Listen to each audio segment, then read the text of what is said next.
Ayo. Assalamualaikum warahmatullahi wabarakatuh. Perkenalkan, kami dari kelompok 8 akan mempresentasikan fenomena bagaimana influencer Tasya Farasya mempengaruhi gaya hidup dan budaya konsumtif masyarakat dengan slogan Tasya Farasya Approve pada materi industri budaya media. Next. Perkenalkan, saya Inaya Safa dan ada teman saya Fatia, kemudian Amalia Rizkiana, dan Karina Putri. Next.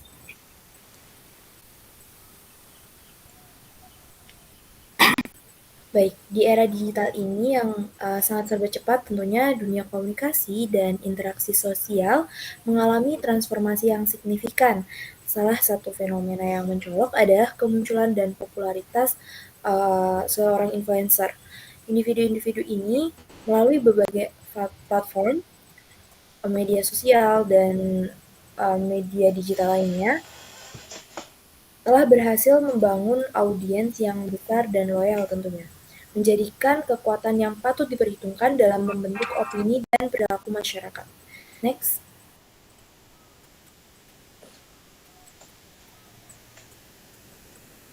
Nah, Kehadiran influencer tidak hanya dapat mengubah cara informasi disebarkan, tetapi juga secara sengaja maupun tidak sengaja dapat mempengaruhi berbagai aspek kehidupan, termasuk gaya hidup, selera budaya, dan pola konsumsi masyarakat.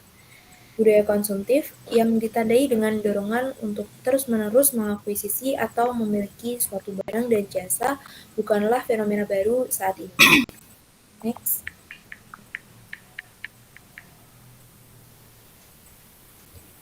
Nah, apa sih dampak dari influencer tersebut? Ada interaksi dengan popularitas influencer menciptakan dinamika yang unik nih dan kompleks. Melalui konten yang mereka produksi, influencer seringkali menampilkan gaya hidup tertentu, mempromosikan produk atau layanan dan mengadopsi suatu tren tertentu pula. Paparan yang berulang ini terhadap konten semacam itu berpotensi menormalisasi dan bahkan mengidealkan gaya hidup konsumtif di mata para pengikutnya. Jadi perilaku influencer itu akan mempengaruhi follower-followernya. Makanya kenapa dampak influencer sangat penting bagi keputusan perilaku konsumen dan pembelian produk. Next.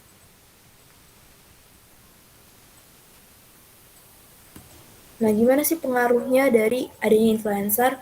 Pengaruh influencer itu terhadap gaya hidup dapat dilihat dari bagaimana mereka memperkenalkan tren fashion, pilihan makanan, rutinitas perawatan diri, hingga destinasi wisata.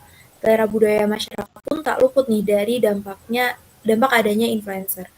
Influencer dapat mempopulerkan jenis musik tertentu, juga film, seni, atau bahkan nilai-nilai sosial. Lebih jauh lagi, pola konsumsi masyarakat secara langsung dipengaruhi oleh rekomendasi dan ulasan produk dari influencer. Next. Itu kenapa tadi uh, pembelian suatu produk itu berpengaruh terhadap adanya influencer. Nah, menurut ahli nih, aspek yang dilihat dari seorang influencer dapat dikategorikan sebagai reach, resonance, dan relevance.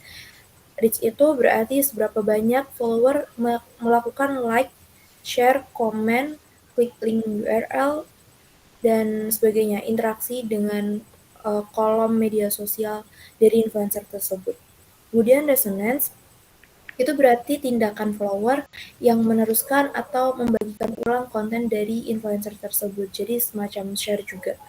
Nah, relevan sendiri berarti influencer memiliki nilai, budaya, dan demografis yang sama dengan target konsumen dari produk tersebut.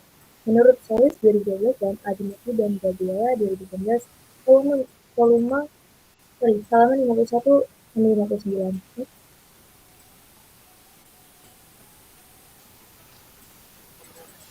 Kenapa kami memilih topik Tasya Farasya Approve? Karena di era digital ini masyarakat sudah tidak asing dengan media sosial. Fenomenanya banyak terjadi di masyarakat dan membuat banyak peneliti meneliti bagaimana dampak baik dan buruknya era globalisasi saat ini. Bahkan fenomena tentang budaya juga banyak sekali nih dikaji. Saat ini perilaku konsumtif masyarakat bisa dikendalikan oleh para influencer yang dipercaya. Salah satu influencer yang kami ambil sebagai contoh yaitu Tasya Farasya. Produk yang sudah di-approve dan terlabel Tasya Farasya approve akan dipercaya oleh para followernya maupun non-followernya dan membuat produk tersebut laku keras di pasaran.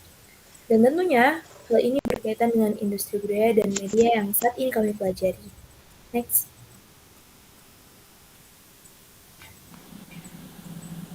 Teori yang kami pilih adalah teori identitas sosial.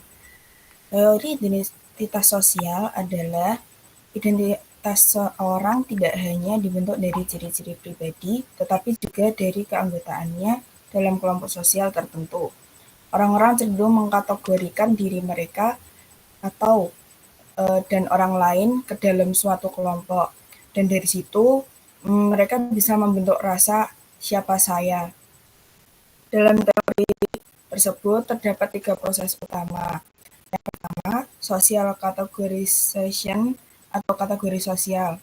Kategori tersebut merupakan kita mengelompokkan diri ke dalam kategori sosial seperti beauty enthusiast, pecinta skincare, pencinta fashion, makanan, dan lain sebagainya. Yang kedua, ada social identification atau identifikasi sosial, yaitu kita mulai meniru, menilai gaya dan perilaku kelompok itu agar merasa menjadi bagian dari mereka. Lalu yang ketiga ada social comparison, yaitu perbandingan sosial. Kita secara tidak langsung membandingkan kelompok sendiri dengan kelompok lain, lalu merasa lebih baik atau lebih keren daripada yang lain.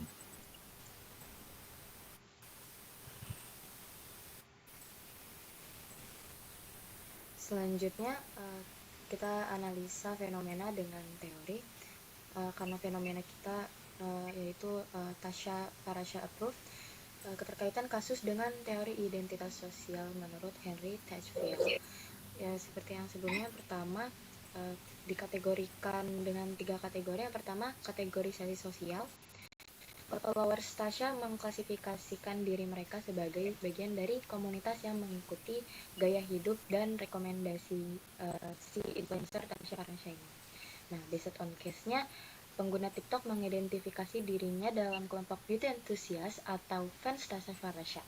Produk seperti yang dimiliki oleh Tasya Farasya yaitu Mother of Pearl yang menjadi simbol keanggotaan dalam kelompok ini.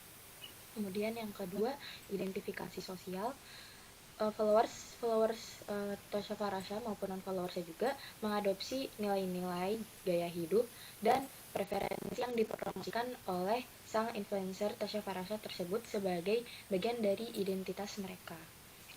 Based on case, mereka mengadopsi nilai-nilai yang ditampilkan si influencer Tasya Farasya ini dengan tampil glowing, chic, dan fashionable.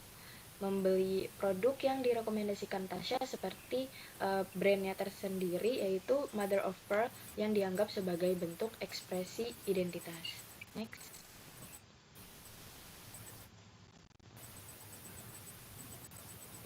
Nah, yang terakhir juga ada perbandingan sosial.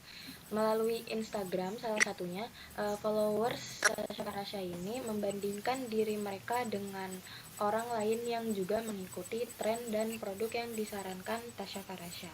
Jadi sebenarnya tidak hanya, memang terbukti sekali dengan dampak dari Tasya Farasya ini, karena non followers pun juga pasti mengikuti apa yang mengikuti tren apa yang orang-orang tiru dari si Tasya Farasya ini. Nah, hal ini menimbulkan tekanan sosial untuk tampil sesuai dengan standar kecantikan modern seperti yang Tasya Farasya tunjukkan kepada followers mereka. Terus juga yang berdampak pada perubahan gaya hidup dan konsumsi impulsif. Nah, distorsinya pengikut cenderung membandingkan diri mereka dengan sesama pengguna yang sudah menggunakan produk tersebut. Nah, ini menimbulkan tekanan sosial untuk membeli agar tidak ketinggalan dan tetap relevan dalam komunitasnya. Jadi maupun non-fans mereka tidak hanya sekadar FOMO, tapi bisa dikatakan FOMO, tetapi si Tasya Farasya ini dia sudah mengapprove gitu. Jadi nggak cuman hanya sekadar ada tren kosmetik baru, skincare baru. Nah, si Tasya Farasya ini tidak sekadar review itu, tapi dia sudah mengapprove bahwa brand itu tuh bagus. Jadi untuk followers maupun non followers mereka bisa mengikuti jejak si Tasya Farasya ini yang dibilang brand itu nggak kelihatan gitu. Next.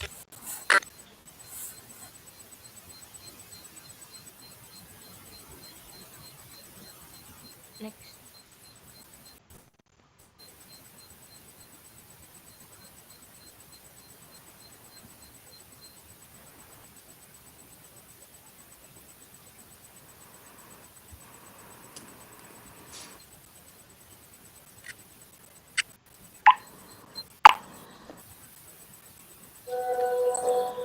Oke, untuk kesimpulannya, fenomena Tasya Farasya sebagai influencer menunjukkan bagaimana media sosial bisa membentuk budaya konsumtif di masyarakat lewat konten yang menampilkan kemewahan dan kecantikan.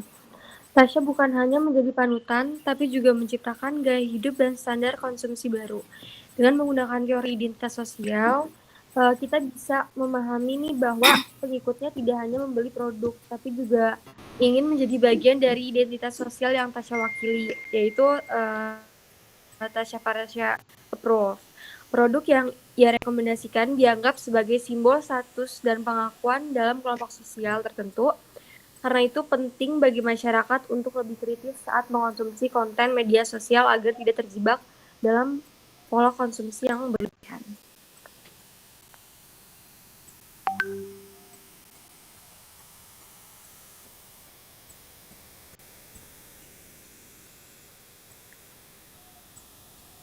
Sekian dari kelompok 8. Kurang lebihnya mohon maaf, mungkin juga ada kesalahan juga. Terima kasih. Wassalamualaikum warahmatullahi wabarakatuh.